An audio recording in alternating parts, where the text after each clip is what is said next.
And I would ask to respect speaking time. So for 3 minutes, I'll give the floor to Madam Lunacek.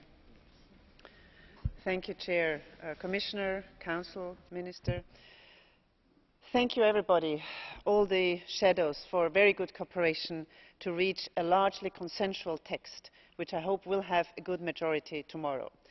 And let me start with saying what Kosovo was referred to over the last weeks and months in many of our member states.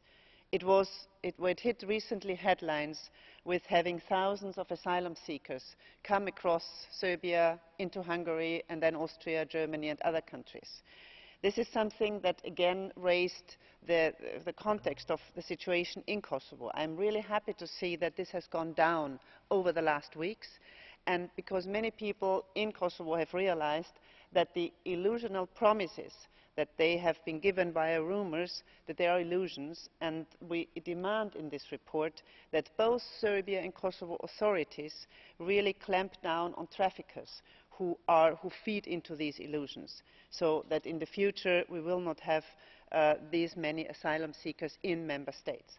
But let me also make one thing clear.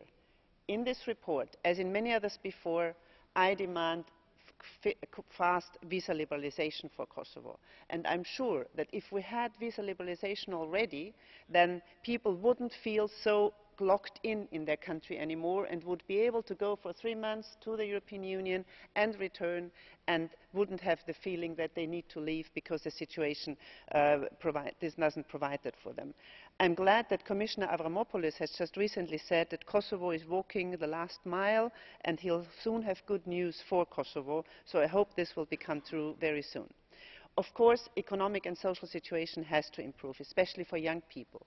And the fight against corruption and organised crime has to be stepped up by the new government, including at high-rank parts of their own parties and organisations.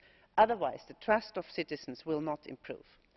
I also welcome that a government was formed after 6 months of stalemate, but only 2 women in a government of 21 really is not acceptable. I also hope that the Kosovo Assembly will soon pass the law on the special court. And let me say one thing. This is not about KLA in general. It is about certain individuals of KLA who might have committed crimes. I'm glad the dialogue between Serbia and Kosovo has resumed.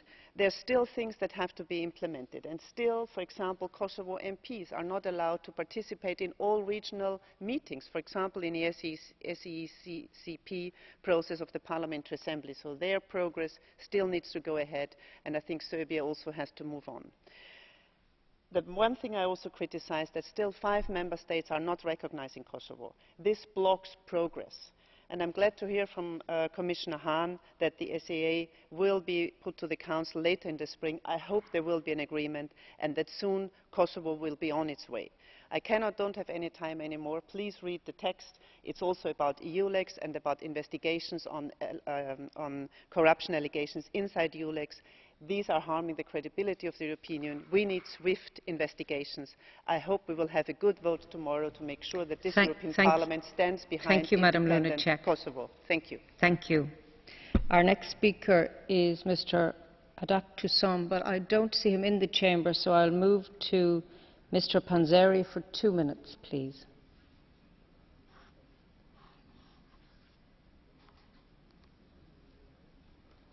Grazie, ringrazio per il lavoro svolto dall'onorevole Lunacek, impegnata da tempo nel